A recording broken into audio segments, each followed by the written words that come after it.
Hello and welcome to another interesting lesson from Notebook. In this lesson, we will learn about area and perimeter of different shapes that we see around us. This is the map of our country, India.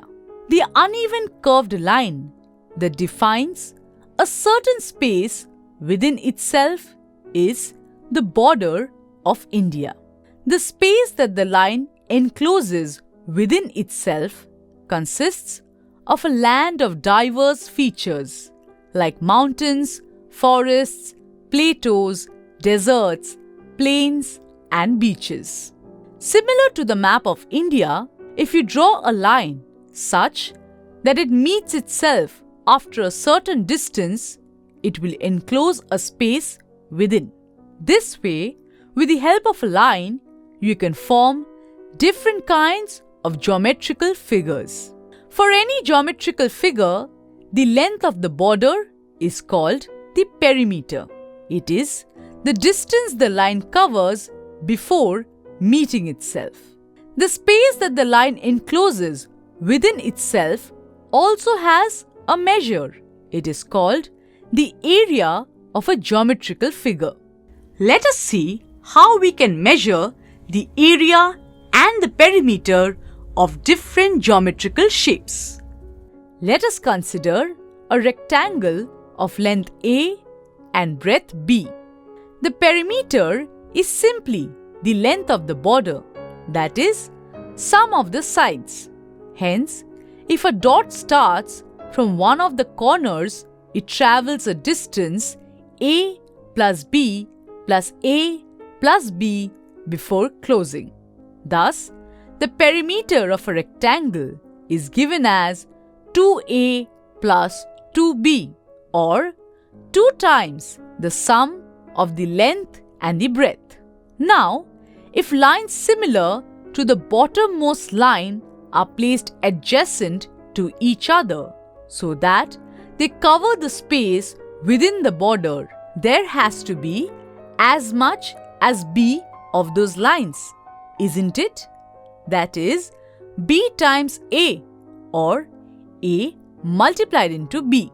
Thus, area of a rectangle is given by A multiplied into B, that is, length multiplied by breadth.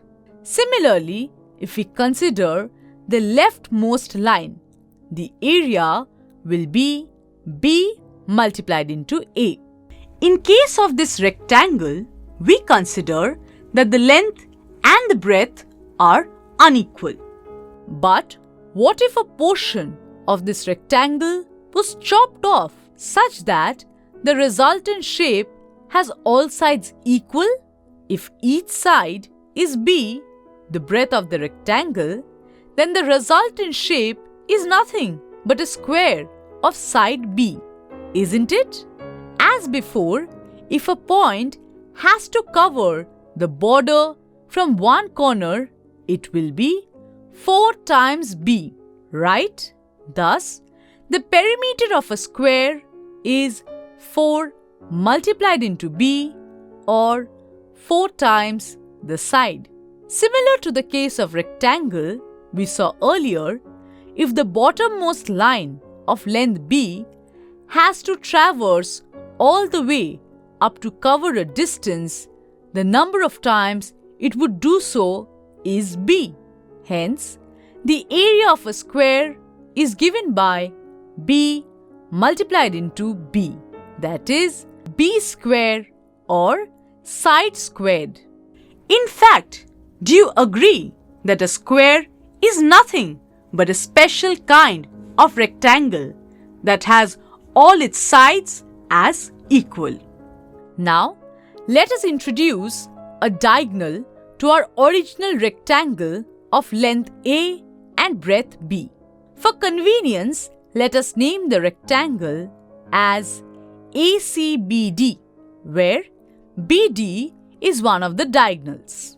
Do you see that the whole rectangle got divided into 2 triangles, ABD and BDC?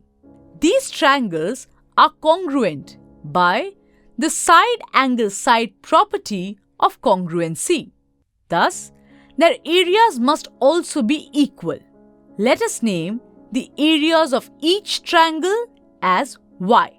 Now, y plus y is equal to area of rectangle ABCD, that is A multiplied into B, or 2y is equal to AB and y is equal to half AB. In triangle BDC, DC is the base and the perpendicular on it, that is, the side BC is itself the height. But BC and AC are equal to A and B respectively. This means y is equal to half multiplied into base multiplied into height. Thus, the area of a triangle is given as half times the product of its base and its height.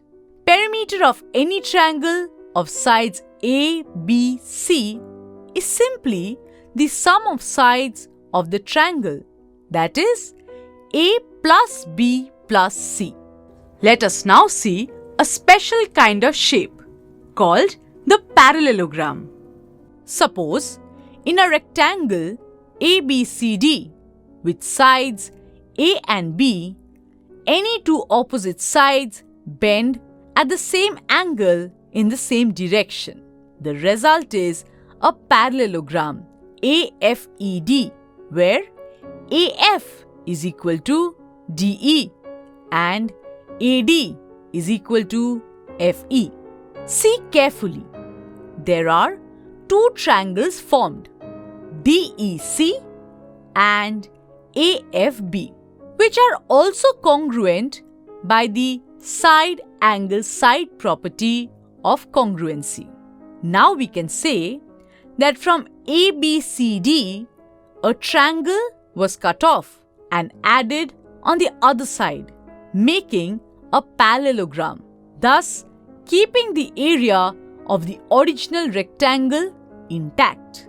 In the parallelogram AFED, the base is FE and the perpendicular on FE is AB, which is nothing but the height of the parallelogram.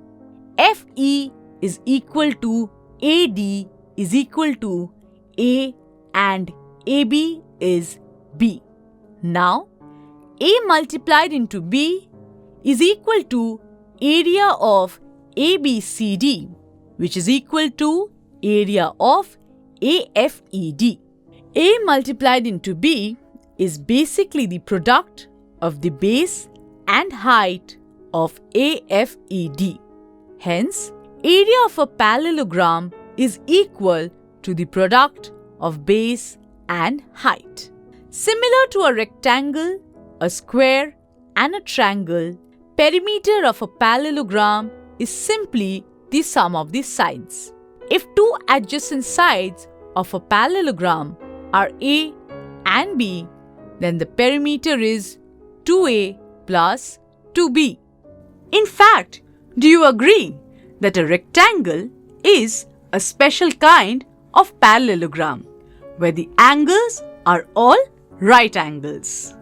Now, suppose you have a square paper of side A and you want to draw out a circle on the paper such that the diameter is also A.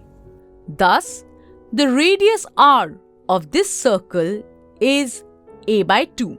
Hence, A is equal to 2R. The perimeter and area of the square are 4A and A squared respectively. That is 8R and 4R squared respectively. If you cut out the edges from the square to obtain only the paper circle, as some parts are removed, the perimeter and area of the circle will be less than that of the square, which was 8R and 4R square, right? This small part can be defined in terms of a special quantity called the pi. By definition, pi is the ratio of a circle's circumference to its diameter. It is a constant 22/7 which can be approximated to 3.14. Hence, circumference or perimeter of a circle is nothing but the product of pi and the diameter. Since radius is r, diameter is 2r, and hence circumference is equal to 2 multiplied into pi multiplied into r, or simply 2 pi r. The derivation of the area of a circle is of a complex nature, and you will be able to learn it in higher classes. As of now, always remember that the area of a circle is given by pi r squared, where r is its radius. It is found out by determining the area of the little portions in the four corners of a square of side 2r, which contain the circle within itself.